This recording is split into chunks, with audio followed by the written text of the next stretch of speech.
Hermano, hemos pasado por el capítulo 4 de Éxodo. Hemos pasado por el capítulo número 5 de Éxodo.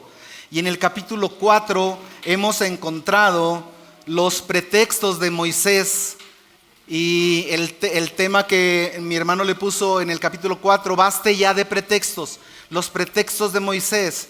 Y ahí usted y yo nos identificamos cuando el Señor nos pide que hagamos algo para su gloria, que hagamos algo para su servicio, que hagamos algo para su adoración, y encontramos pretextos, desde debilidades físicas, debilidades intelectuales, situaciones económicas, cuestiones sociales, políticas, psicológicas y cualquier cantidad de pretextos que usted y yo le hemos puesto para servir al Señor. Y el Señor nos ha contestado que Él es el Dios que ha creado al que habla y al que no habla, al que ve y al que no ve, al que oye y al que no oye, que Él es el que puede mover la lengua de los mudos y hacerlos hablar, que Él es el que puede poner lodo con saliva en los ojos de los ciegos y hacerlos ver las maravillas de su ley y hacerlos contemplar las maravillas de su gracia. Y Él es el que puede hacer que oídos cerrados puedan abrirse para que escuchen la verdad del Evangelio. Es Él el que lo hace, no usted. Cuando el Señor nos manda para hacer alguna labor en su servicio, en la edificación de su pueblo, en la dirección de su pueblo, en la alimentación de su pueblo, de sus hijos, en la dirección, en la provisión, el Señor le está dando la orden y a nosotros únicamente nos corresponde obedecer y dejar de poner pretextos. Baste ya de pretextos. En el capítulo 4 lo vimos. Y luego en el capítulo 5 nos encontramos con una situación todavía más difícil, con la que usted y yo hemos tratado en nuestro caminar cristiano. Cuando nos encontramos con personas a las que les damos a conocer el mensaje de salvación, el mensaje de arrepentimiento, el mensaje de amor del Dios creador del universo, pero ellos dicen, ¿y quién es Dios para que yo lo obedezca? Cuando el faraón le contesta así a Moisés, cuando le dice, pues el gran yo soy ha dicho, deja salir a mi pueblo, el faraón con una respuesta insolente, majadera, dice, ¿y quién es Dios? No preguntando con un interés por conocerle, sino diciendo, ¿quién es? No es nadie. Con una actitud sobrada, con una actitud arrogante, porque si bien es cierto que todo el pueblo de Egipto, toda la nación de Egipto, era la más poderosa en ese tiempo en los confines de la tierra, también era cierto que el faraón era considerado como Dios. Entonces él decía, y de hecho contesta de la misma manera, diciendo, cuando le dice a Moisés, el Señor ha hablado, deja ir a mi pueblo. Él contesta de la misma manera, pues el faraón ha hablado, como diciendo, yo soy igual que él. ¿Y quién es ese tal yo soy para obedecerle? Cuando el Señor habla para dar una orden, y aún las autoridades, aún los esclavos de las tinieblas contestan de esa manera insolente. Cuando usted les habla del evangelio, del arrepentimiento, del nuevo nacimiento, de un infierno que está en espera de aquellos que no se arrepientan de sus pecados, que rechacen la sangre de Jesucristo. Cuando usted les predica de Jesucristo, ellos dicen, ¿y quién es Jesús? ¿Y quién es Jesús? Ignorando, completamente ignorantes, pero ignorando voluntariamente, dice el apóstol Pedro, ignoran voluntariamente.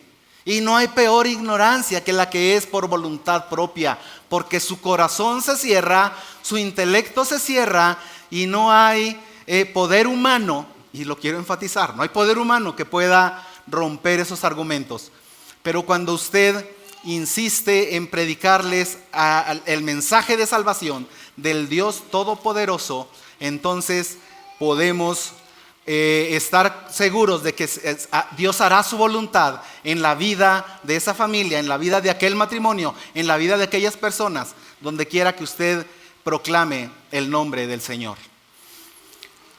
¿quién es Jehová para que yo lo obedezca? ¿Quién es Jehová?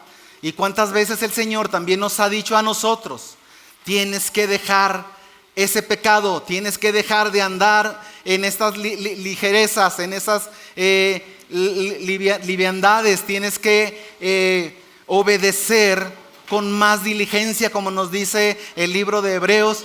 Es necesario que con más diligencia atendamos a las cosas eternas. Con más diligencia era el mensaje del autor de Hebreos. Cuando el Señor nos habla a través de su palabra y por su Espíritu Santo, que es necesario, sí es cierto, el Señor ya te salvó, el Señor ya te lavó, el Señor ya te perdonó, el Señor ya te justificó, pero el Señor todavía demanda de ti que con mayor diligencia atiendas a las cosas que son necesarias. Y nosotros podemos decir, bueno, ¿y por qué tanto? Pues que no es suficiente con esto que estoy haciendo ya. Yo estoy haciendo más que aquel, yo estoy haciendo más que aquel otro. Pues yo creo que con esto que hagamos es suficiente. El Señor está pidiendo tu santificación, hermano. Si bien es cierto que en tu vida de servicio probablemente ya estás dedicado al Señor y alabo a Dios por tu servicio en la obra del Señor, el Señor todavía está pidiéndote más. ¿Por qué?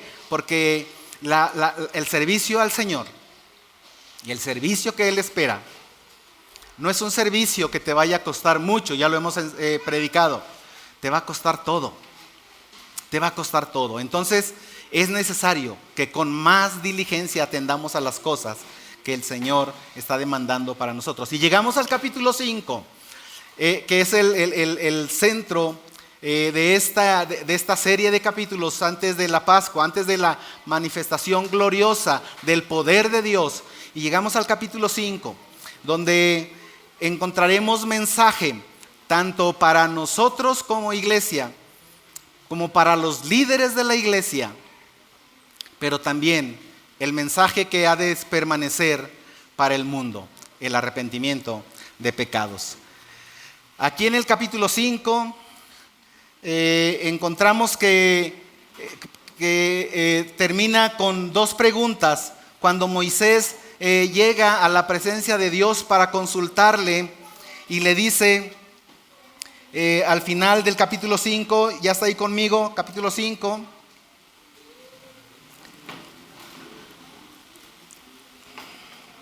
Verso 19, saliendo de la presencia del faraón, el faraón se había burlado de la orden que le había mandado dar Dios a través de Moisés, y entonces llegó a la conclusión de que el pueblo de Israel estaba ocioso. ¿Qué significa ocioso? Que tenía mucho tiempo libre. Entonces, como tienen mucho tiempo libre, ya no corten paja para sus ladrillos. Mándenlos a que ellos mismos corten la paja, pero además la misma cantidad de ladrillos tienen que estar haciendo cada día. Se les multiplicó el trabajo y entonces los capataces, en el verso 19, dice, de los hijos de Israel se vieron en aflicción, afligidos, al decírseles, no se disminuirá nada de vuestro ladrillo, de la tarea de cada día. Y encontrando a Moisés y a Aarón, que estaban a la vista de ellos cuando salían de la presencia de Faraón, les dijeron, mire Jehová sobre vosotros y juzgue, pues nos habéis hecho aborrecibles delante de Faraón. Ustedes nos han hecho que el Faraón nos aborrezca a nosotros. Nos has hecho aborrecibles delante de Faraón y de sus siervos, poniéndoles la espada en la mano para que nos maten. Eso es lo que ellos están interpretando del resultado de haber ido a darle el mensaje de parte de Dios a Faraón. Verso 22, entonces Moisés se volvió a Jehová. Le están los capataces, el pueblo de Israel está reclamando a Moisés, y Moisés, en vez de contestarles a ellos, viene delante de Dios. Dice aquí en el verso 22, Moisés se volvió a Jehová, se volteó, dejó de dirigirse hacia los capataces y volteó su corazón, volteó su oración, volteó su condición de aflicción también de Moisés hacia Dios. Porque si bien lo que Moisés había dicho o hecho, lo había dicho o hecho por orden de Dios. Amén. Entonces, por obediencia a Dios, Moisés había dado el mensaje. Y el resultado ya no estaba en sus manos. Entonces voltea Moisés, verso 22, se volvió a Jehová y dijo: Señor, ¿por qué afliges a este pueblo? Una pregunta que probablemente humanamente tenía lugar en ese momento. Dice: ¿por qué afliges a este pueblo? Porque ¿para qué me enviaste? Porque desde que yo vine a Faraón para hablarle en tu nombre, ha afligido a este pueblo y tú no has librado a tu pueblo. ¿Se fija usted en lo que Moisés está esperando? Moisés está esperando y Moisés le está diciendo a Dios. Yo no sé si Moisés pudo escucharse, estoy seguro que sí. Escucharse a él mismo diciéndole: si hay un resultado negativo de esta orden, es porque tú no has hecho nada. Si Faraón reaccionó de esa manera contra tu pueblo y está siendo más duro contra el pueblo de Israel, es porque tú no has actuado, tú no has hecho nada. Y entonces entramos al capítulo 6, donde comienza nuestra lectura en capítulo 6 y va a ir conmigo en la lectura en los primeros 10 versículos, 11 versículos. Dice: Jehová respondió a Moisés, ¿ya está ahí conmigo? Ahora verás lo que yo haré a Faraón, porque con mano fuerte los dejará ir y con mano fuerte los echará de su tierra. Habló todavía Dios a Moisés y le dijo: yo soy Jehová, y aparecí a Abraham, a Isaac y a Jacob como Dios omnipotente. Mas en mi nombre Jehová no me di a conocer a ellos. También establecí mi pacto con ellos, de darles la tierra de Canaán, la tierra en que fueron forasteros, en la cual habitaron. Asimismo yo he oído el gemido de los hijos de Israel, a quienes hacen servir los egipcios, y me he acordado de mi pacto. Por tanto dirás a los hijos de Israel: yo soy Jehová, y yo os sacaré de debajo de las tareas pesadas de Egipto, y os libraré de su servidumbre, y os redimiré con brazo extendido y con juicios grandes, y os tomaré por mi pueblo, y seré vuestro Dios, y vosotros sabréis que yo soy Jehová, vuestro Dios, que os sacó de debajo de las tareas pesadas de Egipto. Y os meteré en la tierra por la cual alcé mi mano jurando que la daría a Abraham, a Isaac y a Jacob. Y os la daré por heredad, yo Jehová. De esta manera habló Moisés a los hijos de Israel, pero ellos no escuchaban a Moisés a causa de la congoja de espíritu y de la dura servidumbre. Y habló Jehová a Moisés diciendo: entra y habla a Faraón, rey de Egipto, que deje ir de su tierra a los hijos de Israel. Respondió Moisés delante de Jehová: he aquí los hijos de Israel no me escucharon, no me escuchan. ¿Cómo pues me escuchará Faraón, siendo yo torpe de labios? Y entonces Jehová habló a Moisés y a Aarón y les dio mandamiento para los hijos de Israel y para Faraón, rey de Egipto, para que sacasen a los hijos de Israel de la tierra de Egipto. ¿Por qué y para qué me enviaste?, dice Moisés a Dios. Israel en ese momento, hermano, Israel está en una condición emocional, en una condición espiritual, acongojado, oprimido. Israel está incrédulo. Israel está sin esperanza. ¿Percibe usted alguna luz de esperanza en el pueblo de Israel en su respuesta? No. Ellos terminan el capítulo que nos antecedió escuchando la voz de Moisés, adoraron a Dios, pero ahora eso hicieron cuando Moisés presentó pruebas, presentó milagros, pero ahora que vienen el mensaje de Dios a través de Moisés, ellos están incrédulos, están sin esperanza. El último mensaje y la respuesta que recibieron de parte de Faraón fue: dóblenles el trabajo, pero que tengan la misma cantidad de ladrillos aquí conmigo. Y están muy ociosos, y ellos están afligidos, acongojados, sin esperanza, sin fe. Le reclaman a Moisés y este acude a Dios. Hermano, cuando usted y yo nos encontramos en cualquier momento, escúchelo bien, confundidos en el camino de nuestro deber en el Señor, debemos ir a Dios y exponer nuestro caso ante Él por medio de una oración ferviente. Si usted y yo está obedeciendo a Dios paso a paso, en la lectura de su palabra, en la comunión con los santos, en el partimiento del pan, en las oraciones, usted está caminando como un hijo de Dios, pero en algún momento se encuentra confundido, usted vaya a Dios. No espere una respuesta. Yo se lo he comentado, usted no espere que su vida cristiana, siendo vivida como debe ser vivida por un hijo de Dios nacido de nuevo, sea popular y el mundo le abrace y le alabe y le aplauda por llevar una vida cristiana. El mundo no le va a aplaudir, ¿verdad que no? Al contrario, le van a oprimir y le van a tratar mal.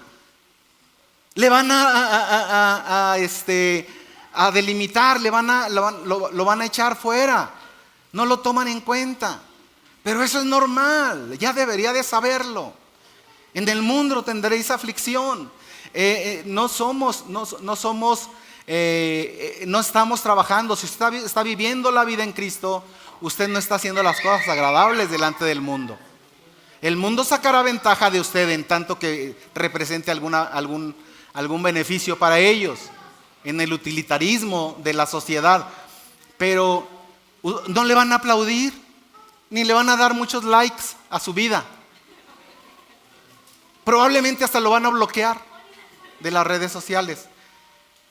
No espere una respuesta favorable de parte del mundo. Si usted está obedeciendo a Dios, manténgase en obediencia y sepa que las aflicciones en este mundo son normales. No os extrañéis del fuego de prueba que os ha sobrevenido, dice el apóstol Pedro. A ellos les parece cosa extraña, a ellos se les hace extraño que no corramos juntamente con ellos y nos oprimen. Pero usted y yo sabemos a quién estamos sirviendo. Que no se le olvide nunca a quién está usted sirviendo. Usted lleve su asunto, lleve su caso a Dios y que Dios multiplique sus fuerzas para resistir en el camino. Sean conocidas delante de Dios vuestras peticiones, por nada estéis afanosos, pero que sea viviendo la vida agradable a los ojos de Dios. El mismo Pedro nos dice: nadie sufra persecución como homicida o por entremeterse en lo ajeno, sino como hijos de Dios. ¿Sí? El mismo Jesús lo dijo en el Evangelio. Dice: cuando por mi causa os vituperen y persigan. ¿Por causa de quién? Por causa de Cristo. No por causa de los chismes, ni por andarse metiendo en las vidas ajenas, ni por andar en la vida que no agrada a Dios. Cuando por mi causa os vituperen y persigan y digan toda clase de mal contra vosotros, usted es bienaventurado, dice el Señor. ¿Sí? En los asuntos de Dios, viviendo la vida agradable delante de Dios, pero usted está sufriendo como malhechor, dice el apóstol Pedro: ten cuidado. Porque nunca, hermano, nunca, escúchelo bien, los desengaños de nuestro trabajo en el Señor deben alejarnos de la obediencia. Puede ser que usted hermano, ha invertido su vida predicándole a tal persona, a tal familia, a tal familiar. Ha invertido su vida, ha invertido probablemente hasta económicamente para predicar el evangelio a esas personas. Líderes, hermanos, pastores de las iglesias han invertido sus vidas, su tiempo, su esfuerzo en personas que probablemente nos van a desengañar. Pero nunca, hermano, los desengaños de este servicio en el Señor, que el Señor nos garantiza que no es en vano, que el Señor no es injusto para olvidar la obra de amor que hemos estado haciendo, que nunca esos desengaños en nuestro trabajo en el Señor deben alejarnos de la obediencia. Sepa usted a quién está escuchando y a quién está obedeciendo. Los resultados no le corresponden a usted juzgarlos.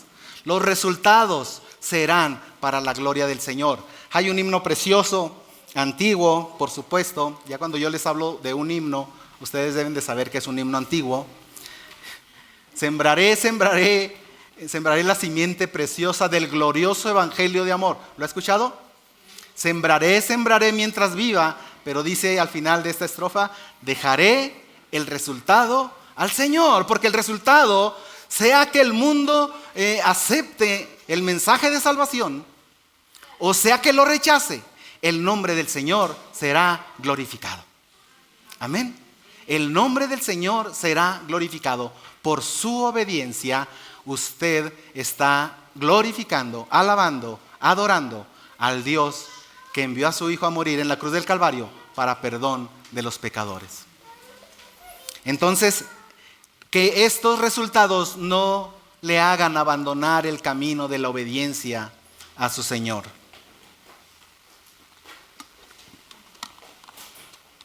Moisés, como le adelantaba hace un rato, esperaba resultados rápidos. Yo creo que Moisés en ese sentido esperaba resultados rápidos como si estuviera en nuestra sociedad, en el tiempo de todo express, todo rápido, ¿sí? Ya ni siquiera se tiene que bajar en el Oxxo a comprar las cosas. Hay un autoservicio, por la ventanilla le dan su café, por la ventanilla le sirven, por la ventanilla, y luego ya todo es rápido, la gente quiere todo rápido. Personas diabéticas, hipertensas, cardiópatas, se infartan después de llevar 40 años de desobediencia, obesas, una vida sedentaria, con el colesterol, con la dieta, con todo desobediente, pero llegan con el cardiólogo y quieren que en un día lo pongan como nuevo. Como nomás cámbiale las bujías y ponle las nuevas y ya está listo. No, eso no es así. Se llevó 40 años para llevarte a la condición en la que estás. Si quieres que el médico te restaure las rodillas en una semana, no es posible. Moisés tenía que ser consciente que las promesas que Dios estaba para cumplir, y las cumpliría, porque es un Dios que cumple las promesas. Habían pasado 430 años de que Dios había dado esas promesas desde el Génesis a Abraham, y ahorita vamos a tocar ese punto. Pero toda una vida, y Moisés quería, o esperaba más bien, resultados rápidos y sin tantos problemas. Rápidos y sin tantos problemas. A veces usted y yo, en las cosas espirituales y eternas, queremos imprimirle la misma espontaneidad, vamos a decirlo, la misma resolución que Moisés esperaba. Las cosas, Dios tiene su tiempo y Él sabe cuándo, cómo y de qué manera las va a hacer. Moisés termina el capítulo 5 desanimado, piensa que Dios no hizo, no ayudó, no cumplió, que Dios no responde. Y ahí lo que Dios está diciendo es que Dios esperaba que Moisés supiera que el Señor está en control de todo. El Señor está en control de todo. El Señor tiene sus tiempos y sus formas. Bendita doctrina, hermano, de la soberanía de Dios.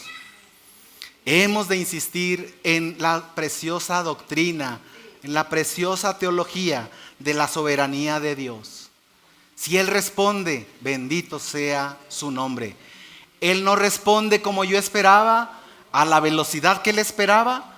Él no responde de la manera que yo esperaba, bendito sea su nombre. Él sabe por qué no, o Él sabe por qué todavía no.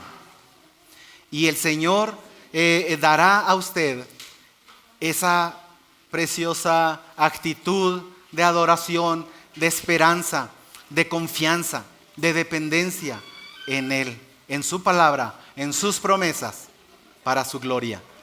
Él es Dios, hermano. Aquí vemos a un Moisés, y esto probablemente nos pase a usted y a mí más seguido de lo que parece. Estaba Moisés más impresionado con Faraón que con Dios. Estaba más impresionado con el poder de Faraón que con el poder de Dios. Se había deslumbrado con esa pseudodeidad del Faraón, con su poder, con su esplendor del reino de Egipto, con el poder de sus ejércitos, que con el poder de Dios. Ahí estaba Moisés. Hermano, usted y yo, para poder tener esa confianza, hemos de conocer a Dios. Hemos de conocerlo a Él. Ya le conozco, hermano, no seas jactancioso. No le has conocido. La eternidad no nos bastará para conocerlo a Él. No nos bastará.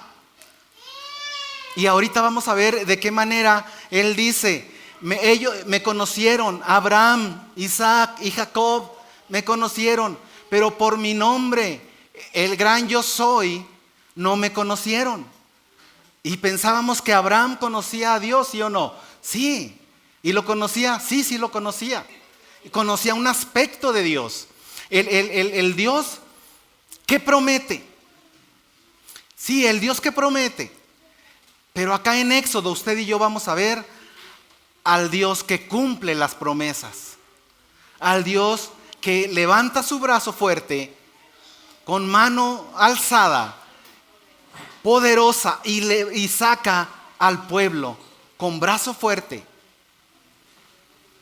Vamos a ver al Dios que cumple las promesas. Vamos a ver a ese Dios. Y Dios mismo está diciendo, la parte de mí que conoció Abraham fue esta parte. Pero tú estás a punto de ver la parte de mí que significa yo soy el gran yo soy. Yo soy Jehová. Yo soy el omnipotente, el todopoderoso. Y ahorita vamos a hablar un poquito de esos nombres del Señor que nos llevarían un buen tiempo a analizarlos todos. Pero hay aspectos que son diferentes en los nombres del Señor. A lo largo del estudio estamos viendo entonces en general 3 puntos. La queja de Moisés, las promesas de Dios, que es en donde estamos en el capítulo 6, que se divide en 7 partes y espero que las vamos a ver enseguida, y las instrucciones para Moisés para que lleve a cabo su tarea. Pero necesitamos usted y yo tener presente que Dios siempre sabe lo que hace. Usted y yo no sabemos lo que el Señor va a hacer, no sabemos qué vamos a hacer o cómo le vamos a hacer, pero Dios sí sabe lo que Él va a hacer. Le recuerdo cuando está esa multitud con hambre, a la que el Señor vio como ovejas, como un rebaño que no tiene pastor, y les dice, denles de comer. Ellos no sabían. Salió el administrador, salió el economista, salió el político, salió el psicólogo, salió todos y dicen, no tenemos cómo darles de comer. Pero dice ahí la palabra del Señor, pero Jesús ya sabía lo que tenía que hacer. Y entonces se produce el milagro de la multiplicación, porque el Señor siempre sabe lo que se tiene que hacer.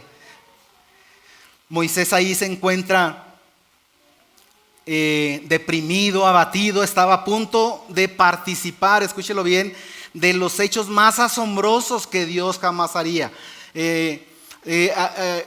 Con excepción, yo creo que de la redención, del sacrificio en el Monte Calvario, en la cruz de Cristo. Este es el hecho más importante del cual Moisés iba a ser testigo. Y hermano, Dios en ocasiones va a llamar a los profetas, va a llamar a sus servidores, va a llamar a su pueblo a sufrir los mismos dolores que Él ocasiona a su pueblo. Al llamarnos a su servicio, al ministerio. Dios no nos ha llamado para su servicio poniéndonos en un lugar donde estemos completamente a salvo, en un lugar donde la luz del sol brille en todo su esplendor y las flores resplandezcan en todos sus colores y las mariposas vuelen de flor en flor, ¿verdad que no? El servicio al Señor no es de esa manera. Habrá momentos, pero no espere usted que su servicio en el Señor sea así de tranquilo, así de pacífico. ¿Por qué? Porque el Señor no usa marineros en tierra firme. ¿Sabe qué significa esto? Cualquiera es muy buen marinero en tierra firme, pero cuando lo llevan a mar abierto, donde las tormentas, donde las olas, donde los vientos, donde los peligros están acechándole todos los días, hermano, ahí es donde de veras se conoce aquel que teme y aquel que confía en el Señor. Cuando las cosas van bien en su vida, cuando las cosas van viento en popa, cuando las cosas van y todo es miel sobre hojuelas en su vida, usted puede ser el mejor de los creyentes, el mejor de los cristianos, el que tiene la fe más fuerte, el que tiene la confianza más estable, el que puede dar consejos, exhortar y ir y confrontar a cualquiera. Pero cuando usted es tocado cuando la enfermedad toca la puerta de su casa, cuando la muerte llega a la puerta de su casa, cuando la economía golpea su seguridad, entonces, hermano, es entonces cuando usted debe convertirse en ese marinero, pero de mar abierto. Y somos llamados a confiar en Dios. Cuando es difícil creer en Él, Dios nos manda a confiar en Él cuando es difícil confiar en Él. Dios nos manda que confiemos en Él, que creamos en Él cuando nada parece que vaya a ser posible. Él nos manda a perseverar en Él en medio de la adversidad. Y precisamente la palabra perseverar significa permanecer a pesar de la adversidad, a pesar de la oposición, a pesar del obstáculo. Dios, en el capítulo 1 de nuestro capítulo 6, se identifica de una manera única. Él reafirma su compromiso absoluto con Israel y vuelve a enfatizar la compasión por su pueblo. Dios hace una asombrosa promesa en el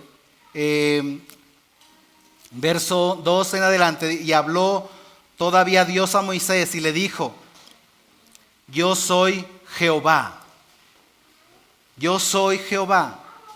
Y luego dice el 3: aparecí a Abraham,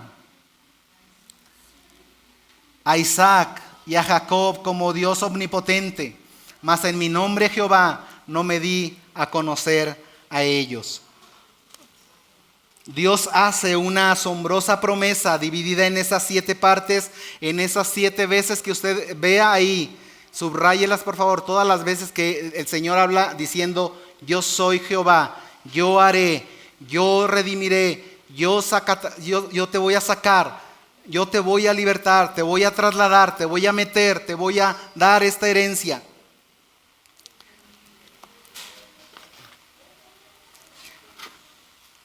Me gustó uno de los subtítulos que leí en un comentario, llamando a esta porción, y así quisiera nombrarle al tema del día de hoy, el Evangelio de Moisés, porque ciertamente es el ahora verás lo que yo haré. El tiempo de la liberación de Israel, hermano, ya estaba cerca. Dios lo sabía. Moisés recibió un mensaje para sus hermanos. Moisés recibió un mensaje que tenía que ir y predicarle y compartirle de parte de Dios a los hermanos, al pueblo de Israel. Una buena nueva, una buena noticia, un evangelio, un glorioso evangelio que predicar. Un sol de esperanza para los oprimidos, para los desdichados, para los indefensos, para los esclavos. ¿Era el mensaje para quién, hermano? para ellos, para los indefensos, para los oprimidos, para los que no tienen esperanza, para los indefensos. Porque es necesario que este mensaje, para ser recibido y apreciado y abrazado, tienes que convencerte de que, si bien es cierto, como dice Apocalipsis capítulo 3 verso 17, porque tú dices, yo soy rico y me he enriquecido. Con cuánta jactancia caminamos a veces en esta vida, hermano, diciendo, yo soy rico y me he enriquecido y de ninguna cosa tengo necesidad. Pues yo voy allá a la iglesia porque pues tengo que ir, les hago el favor de ir, porque Dios me necesitaba ahí en ese lugar, por eso yo tuve que ir. Qué jactancia, hermano. Pero no te das cuenta que en Apocalipsis capítulo 3 dice, sin saber que tú eres ¿qué? Un pobre. Ya está. A los ojos de Dios, si tienes esa actitud, eres el más digno de conmiseración. El Señor te dice, pobre, desventurado, ciego y desnudo. Cuando confiamos en las más grandes jactancias que puede tener el ser humano, cuando nos ponemos delante de Dios, el Señor quiere hablar a tu corazón y decir, esto es lo que tú eres sin mí. Por lo tanto, yo te aconsejo que de mí compres, y el Señor le da cuál es la solución. Hermano, solo el mensaje del Evangelio será abrazado y recibido cuando las personas se conocen, se identifican, son conscientes de su condición espiritual delante de Dios. Este mensaje que Moisés iba a darle al pueblo de Israel, era necesario que el pueblo lo recibiera de esa manera. Y hay una magnífica imagen del Evangelio de Cristo confirmado por esos 7 momentos donde el Señor dice, yo haré, yo soy Jehová, yo soy Jehová. Aparecía Abraham, dice el verso 3, aparecía Abraham, a Isaac y a Jacob como Dios omnipotente, mas en mi nombre Jehová no me di a conocer a ellos. En mi nombre Jehová no me di a conocer a ellos. Y vamos por favor a pasar un poquito rápido a Salmos, por favor. Salmos 68. Salmos 68.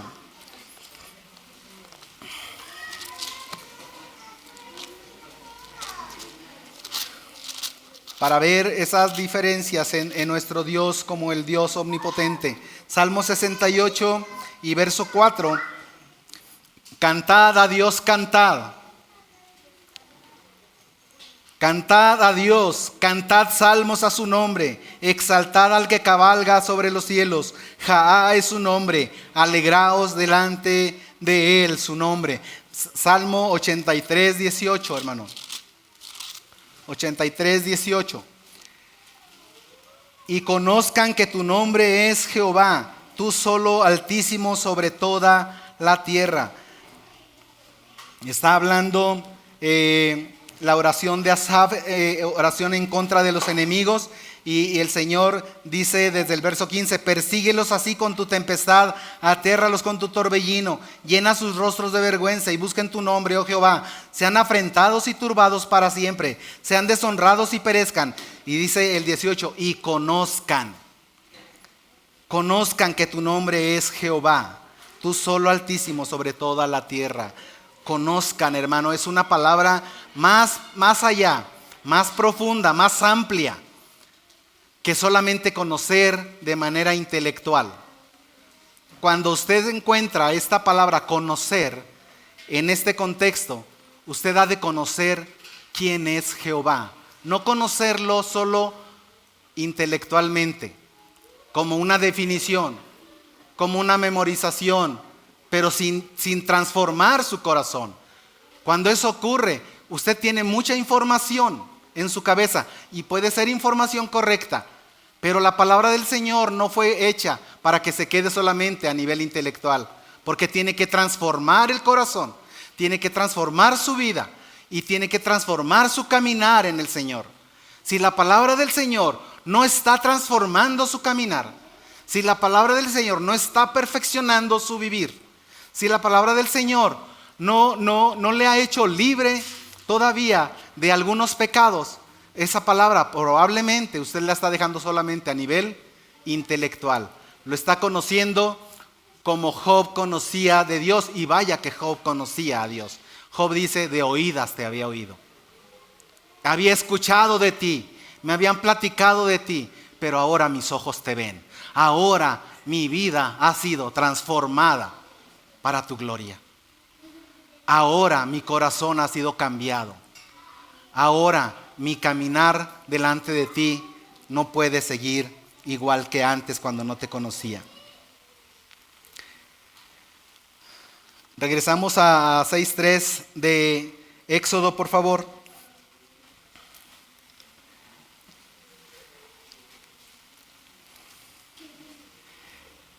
Y aquí encontramos que 6:3 aparecía Abraham, Isaac y a Jacob como Dios omnipotente, mas en mi nombre Jehová no me di a conocer. No me di a conocer. ¿Usted cree que Abraham no conocía el nombre de Jehová? Sí lo conocía. Pero la declaración en mi nombre no me di a conocer a ellos también puede traducirse como una pregunta retórica. En mi nombre Jehová, ¿no me di a conocer a ellos? En el Antiguo Testamento, ya lo comentaba, el verbo conocer por lo general significa mucho más que tener conocimiento intelectual. Y hay un verso, hay un canto que cantábamos cuando iniciaba yo en el camino con el Señor. Está basado en Oseas 6:3, que dice: y proseguiremos en conocer a Jehová. Y proseguiremos conociendo a Jehová. Oseas 6:3 dice: y conoceremos y proseguiremos en conocer a Jehová. Como el alba está dispuesta a su salida, y vendrá a nosotros como la lluvia tardía y temprana a la tierra. Conoceremos y proseguiremos conociendo. Nuevamente, al Señor su Dios, usted no lo va a alcanzar a conocer en esta vida.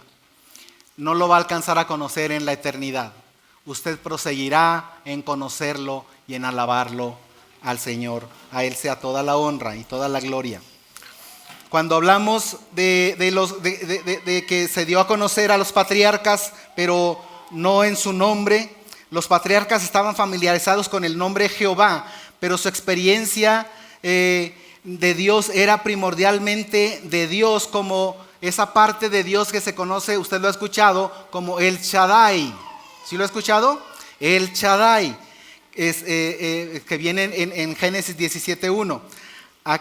Es aquel que proveía todas las necesidades de ellos, el Dios que suple todas las necesidades, el Dios que le provee de todas lo que a usted le hace falta. Ese es el Dios, el Shaddai, el que fortalece y satisface a su pueblo. Es el Dios todo suficiente. Eso es la parte que podemos decir que Abraham conocía. Aunque se ha traducido en nuestra preciosa Reina Valera, se ha traducido como el Todopoderoso. El Shaddai no solamente es el Todopoderoso, pero que también enriquece, sino que además te hace fructificar. Entonces, nosotros a lo mejor nos quedamos únicamente conociendo un aspecto de Dios. ¿Y cuántas veces no nos hemos centrado una buena parte de nuestra vida en que Dios es amor? En el Jehová Jireh, el que provee. Él va a proveer. ¿Y estamos hablando verdad? Sí, estamos hablando verdad, porque es una parte de Dios. Pero nos dice Hebreos, pero Dios también es fuego consumidor. Y esa parte como que no nos agrada mucho conocerla. ¿Sí? Cuando Jesús hace la pregunta más importante a sus discípulos y les dice: ¿quién dice la gente que es el Hijo del Hombre? Y ellos le empiezan a decir lo que dice la gente de Jesús. Ellos le dicen, bueno, unos dicen que eres Juan el Bautista, otros dicen que eres Elías, otros dicen que eres un gran maestro, otros dicen que eres un gran filósofo, otros dicen que eres una religión. En nuestro tiempo, ¿quién dice la gente que es el Hijo del Hombre?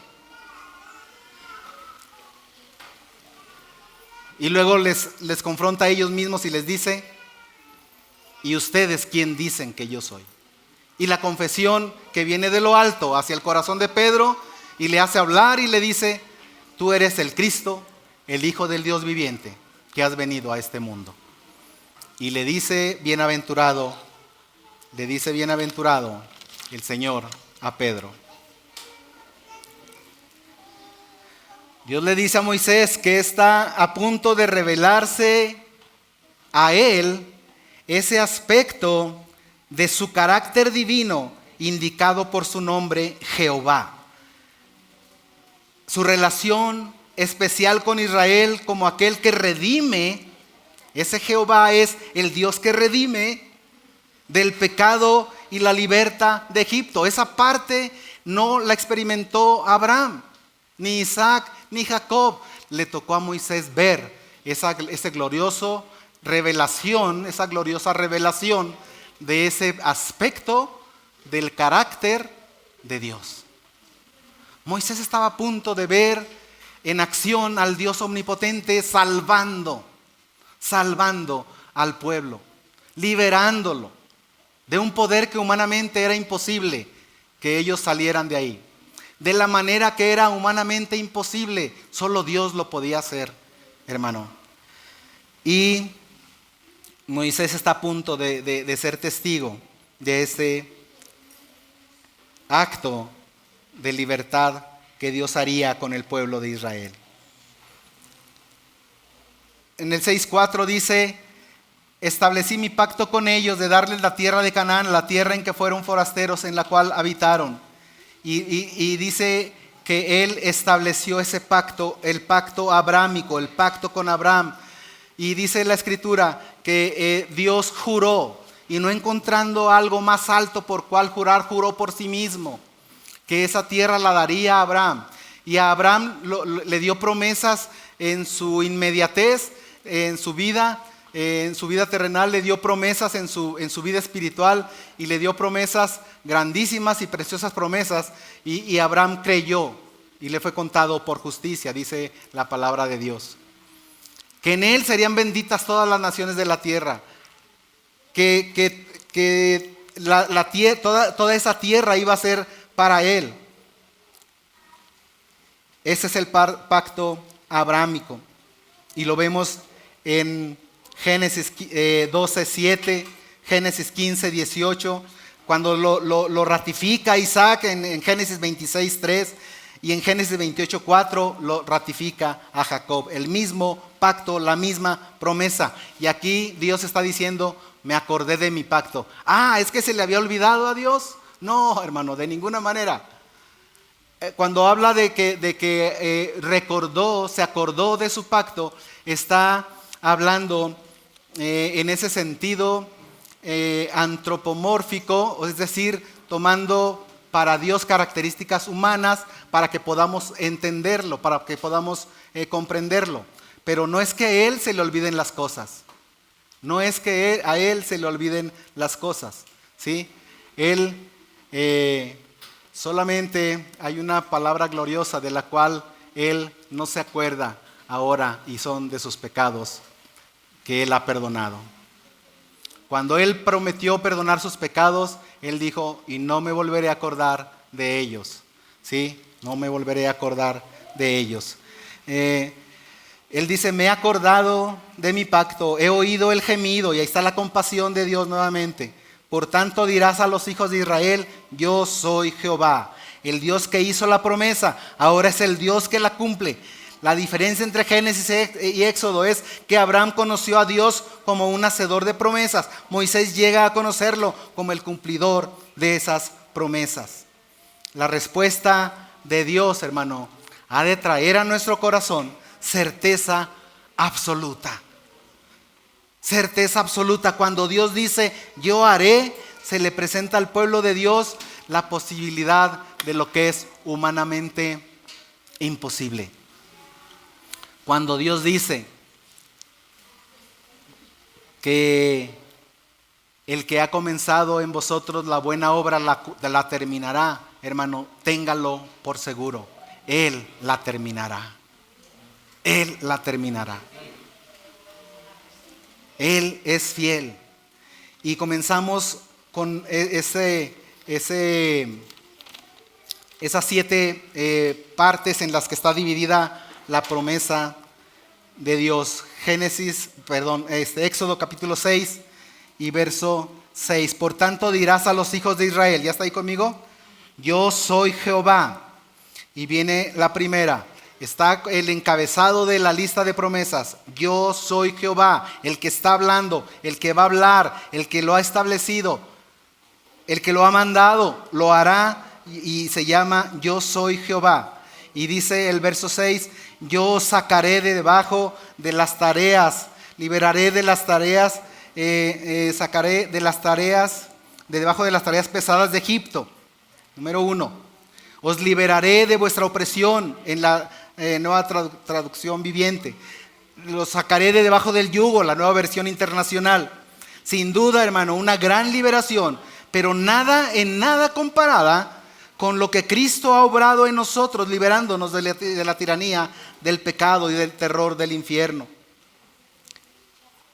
Él nos va a librar y nos va a traer descanso de nuestras cargas. El descanso era necesario en ese tiempo. Ellos no descansaban, tenían que estar trabajando físicamente extenuados, espiritualmente sin esperanza y sin fe, y emocionalmente todos deprimidos estaba el pueblo de Israel. Cuando usted y yo servíamos en el reino de las tinieblas, como dice Efesios 2, éramos por naturaleza hijos de ira, lo mismo que los demás. Seguíamos la corriente de este mundo. Seguíamos los mandamientos del príncipe de la potestad del aire. No teníamos descanso. Nuestro pecar no se detenía ni siquiera cuando estábamos dormidos. En esa vida, hermano, no teníamos descanso. El Evangelio de Dios nos llega a través de Jesucristo, quien nos ofrece alivio de la carga del pecado y de la culpa. Y el Señor nos dice, y bendito el día cuando el Señor hizo escuchar en nuestro corazón esas preciosas palabras: venid a mí, todos los que estáis trabajados y cargados, y yo los haré descansar. De cierto os digo, el que oye mi palabra y cree al que me envió, tiene vida eterna. Justificados pues por la fe, tenemos paz para con Dios por medio de nuestro Señor Jesucristo. Ahora pues ninguna condenación hay para los que han sido llamados de parte de Dios. Ninguna condenación hay para los que están en Cristo Jesús, los que no andan conforme a la carne, sino conforme al Espíritu. Bendito el día cuando el Señor trajo ese mensaje a nuestro corazón y nos hizo estar atentos y nos hizo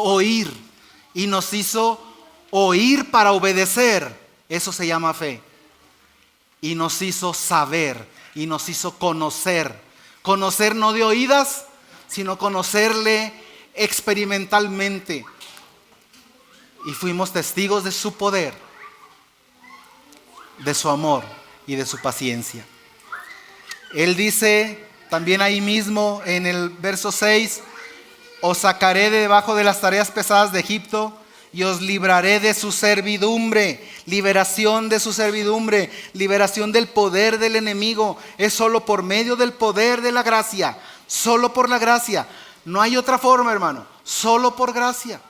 Si el Señor no lo hubiera salvado por su sangre, por su gracia, usted y yo seríamos todavía esclavos del pecado. Todavía estaríamos en esa esclavitud, en esa servidumbre, y destinados a un infierno eterno como paga justa por nuestra maldad.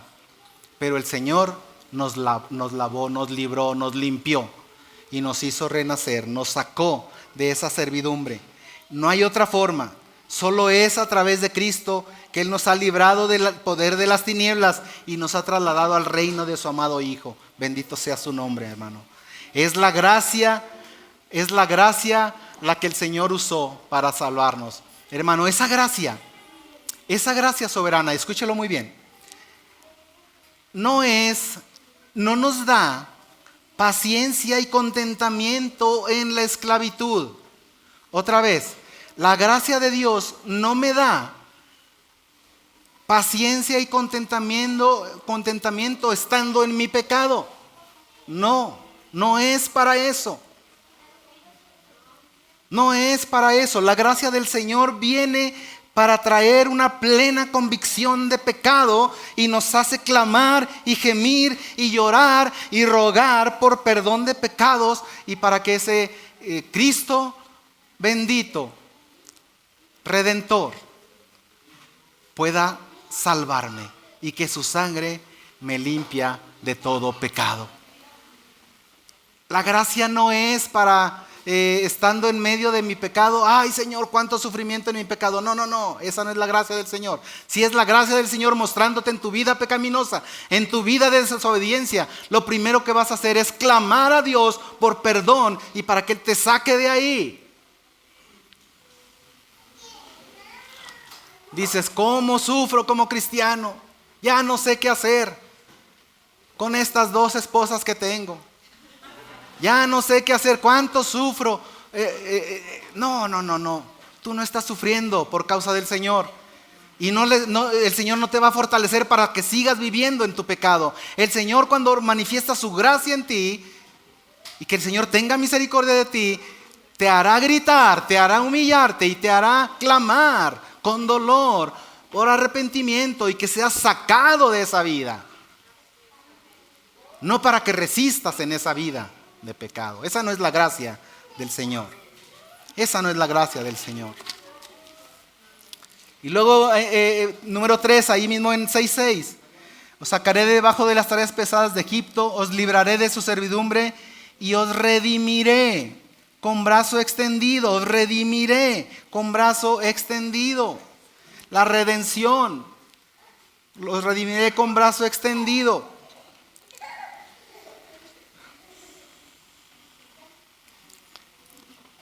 Éxodo, hermano, es el libro de la redención.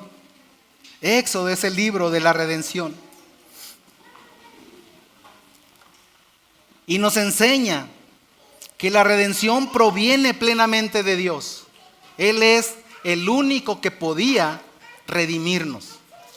Porque había condiciones que tenía que cumplir alguien que quería redimir. Primeramente, que quisiera redimir. Y 2, ¿cuál sería la segunda? Que pudiera, que tuviera con qué redimir. Redimir, para que se entienda, y lo hemos explicado en varias ocasiones, es cuando alguien empeña una cosa o vende una cosa y va y la quiere rescatar, tiene que pagar un precio. Entonces, si ese objeto que se vendió o que se empeñó ya se da por perdido, pero alguien con mucho interés quiere redimirla, primeramente tiene la intención y quiere redimirla, pero tiene que tener con qué redimirla, porque ahora el precio lo va a poner aquel dueño. Y es un precio que el que redime tiene que tener para pagarlo, para poder comprarlo y rescatarlo. El que nos redime es Dios, únicamente es Dios. No había nadie más, ni que quisiera, ni que pudiera, pero nuestro Dios quiso y pudo. Amén. Nuestro Dios quiso y pudo redimirnos. Y hay varias condiciones con relación a la palabra redención que han de cumplirse, pero nos ha de quedar claro en esta tarde que únicamente esa redención proviene plenamente de Dios. Número 2, que la redención se realiza a través de una persona. Que la redención se realiza, número 3, que la redención se realiza con sangre. Con sangre, porque es el precio que se tenía que pagar. Y número 4, que la redención se lleva a cabo con poder.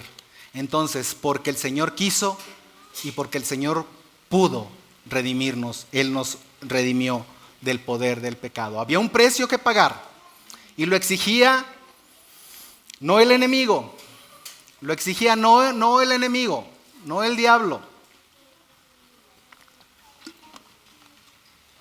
Lo exigía la misma justicia de Dios.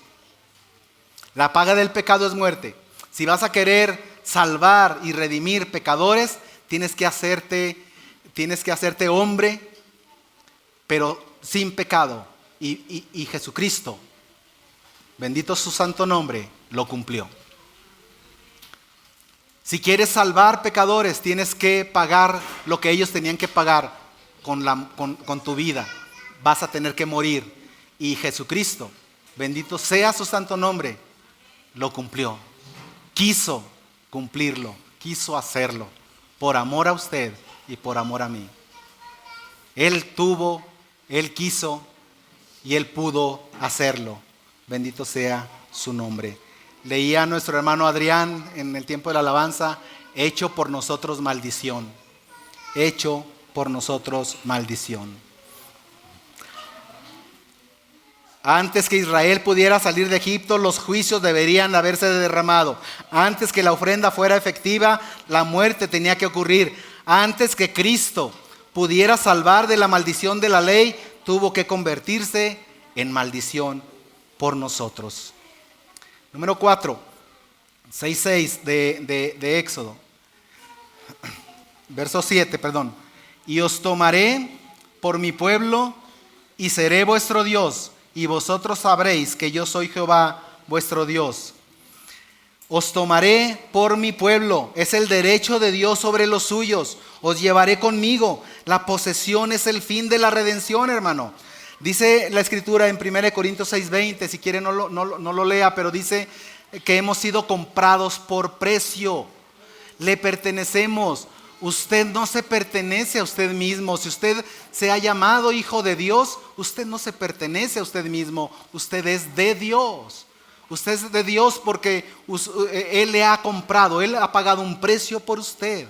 Él le pertenece a usted. Entonces Él tiene derecho para tomar lo que es suyo. Y lo va a llevar. Nos lleva con Él para ser guardados por su poder. Escúchelo bien. Nos lleva con Él. Él le salva y le rescata para llevarlo con Él, para guardarlo por su poder, pero para ser usado para su gloria. Amén. Para su gloria. Su vida no le pertenece, sus fuerzas no le pertenecen, su tiempo no le pertenece, lo que Dios le ha confiado no le pertenece, y ha de ser todo usado, su vida ha de ser usada y guardada para la gloria del Señor. Verso 7, ahí mismo dice el verso 7 de nuestro capítulo 6 de Éxodo. Yo seré vuestro Dios. La promesa de Dios a los suyos. Esto, hermano, nos ha de hacer que seamos conscientes de una entrega mutua. Una entrega mutua, y Él no le regatea, Él no escatima el darle, el cumplir con la parte que a Él le ha correspondido entregar en esa promesa. Yo seré vuestro Dios. ¿Cuánta profundidad hay en estas palabras, hermano, para su vida? Solo le pido que medite usted. Él es su Dios. Él es su Dios. ¿De qué le habla? ¿De temor? Un temor reverente. ¿Le habla de provisión? ¿Le habla de dirección? ¿Le habla de seguridad? ¿Le habla de confianza? Pero también le habla de obediencia, ¿sí o no? Le habla de obediencia. Entonces, en esa promesa mutua, nos entregamos por completo a su promesa de ser suyos, porque Él se entregó como Dios a la vida de su pueblo creyente. Y de esta manera, la rica savia, dice un comentario precioso, la rica savia de la vid no se escatima para pasar hacia las ramas de la vid, hacia los pámpanos. La savia de la vid no se escatima, no se limita para pasar y darle vida y alimentar a las ramas. Dice el Señor Jesús: yo soy la vid, vosotros los pámpanos. Los miembros dispuestos y obedientes, los miembros de Cristo, dispuestos y obedientes, tendrán la sabiduría y el poder de la cabeza, que es Cristo. Pero si un miembro se aparta, un miembro no se dispone, un miembro no se prepara, un miembro no dispone su corazón en obediencia, entonces no podrá ser guiado por la sabiduría de lo alto. Y sabréis, dice el verso 7, y vosotros sabréis que yo soy vuestro Dios, nuevamente, y sabréis que yo soy Jehová vuestro Dios. Sabréis que Dios sacó no por conocimiento histórico, sino por haber vivido experimentalmente la salvación. Vosotros sabréis, le digo el verbo yadá, que significa no solamente un conocimiento intelectual, un conocimiento solamente de la mente, sino algo que lo he conocido por la mente, pero ha transformado mi corazón, se ha convertido en una experiencia y ahora puedo decir realmente he llegado a saber, he conocido que tú eres Dios. He conocido que tú eres Dios. Hay muchas cosas, hermano, todavía por conocer. Hay tanto que conocer, pero este conocimiento de Dios, este conocimiento del Dios Santo, lo supera todo. Lo supera todo. Estudie a Dios, medite en Dios, pídale a Dios que le dé a conocer de su santo nombre. Alábese en esto el que haya de alabarse, en conocerme, no de oídas, sino en conocerme experimentalmente, en convivir conmigo, en tener comunión conmigo y entenderme. Después de 3 años, los discípulos todavía se preguntaron en medio del mar, en medio de la tempestad. Cuando el Señor se levanta y reprende a los vientos y reprende al mar y enmudecen. Y se hizo una bonanza en medio de la tormenta. Y los discípulos, asombrados todavía, se preguntaban y decían: ¿quién es este? ¿Quién es este? No sabían quién era Jesús. No conocían ese aspecto de Jesús. No conocían el poder de Jesús sobre los vientos, sobre la creación misma. Que no nos pase, hermano, después de años de caminar con Él, que vengamos y le preguntamos: muéstranos al Padre y nos basta. Y Jesús, volteando, nos diga: hace tanto tiempo que estoy con ustedes. Hace tanto tiempo que te salvé.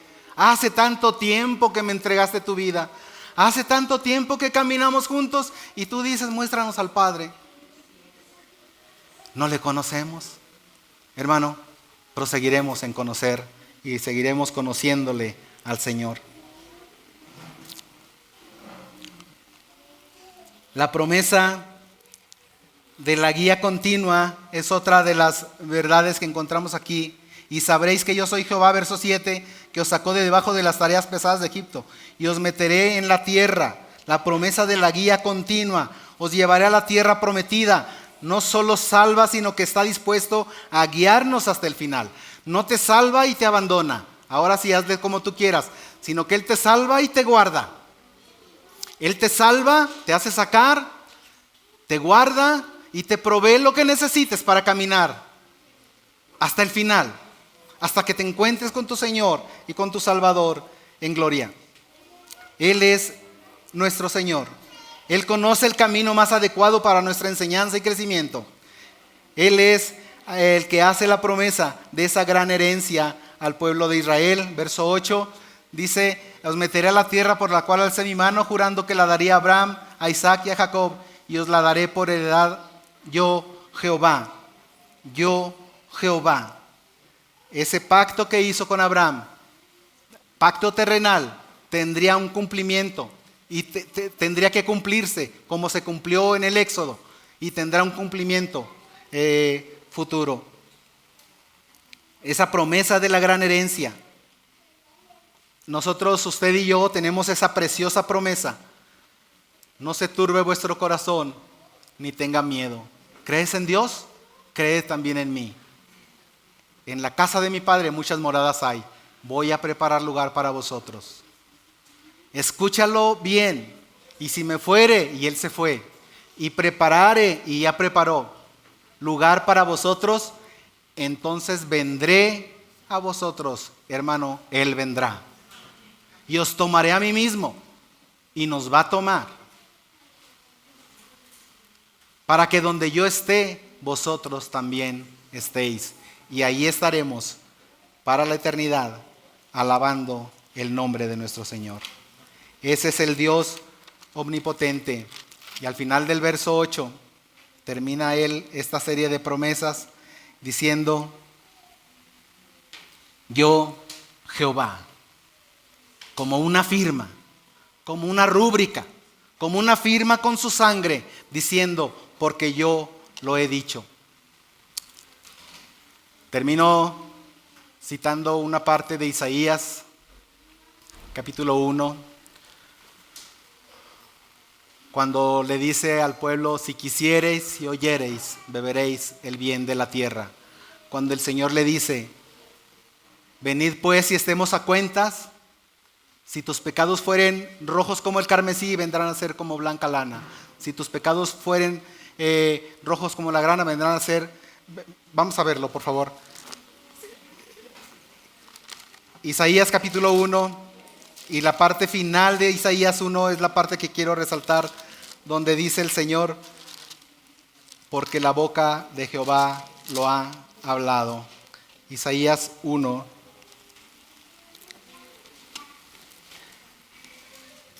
Venid luego, verso 18, y estemos a cuenta. Si vuestros pecados fueren como la grana, como la nieve, serán emblanquecidos. Si fueren rojos como el carmesí, vendrán a ser como blanca lana. Si quisiereis y oyereis. ¿Qué dice ahí? Si tú quieres y escuchas como para obedecer, comeréis el bien de la tierra. Número 20. Si no quisiereis y fuereis rebelde, seréis consumidos a espada. ¿Cómo termina el verso 20, hermano? Porque la boca de Jehová lo ha dicho.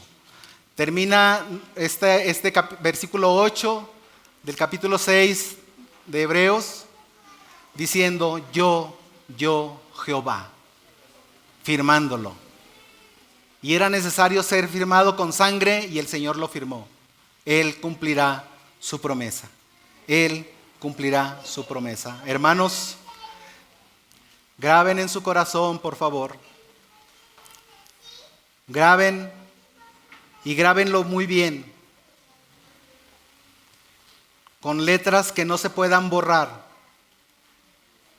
que nuestro Dios es el gran yo soy, el todopoderoso. Sí, es el Shaddai el que provee, pero también es el que cumple las promesas.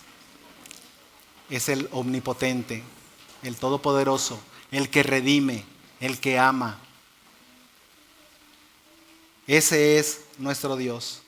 Y no lo olvide, en medio de la turbación, en medio de la tristeza, en medio de la opresión que le pueda infringir este mundo, recuerde quién es su Dios. Y créale a Él. Créale a Él y no olvide ninguno de sus beneficios. Vamos a orar.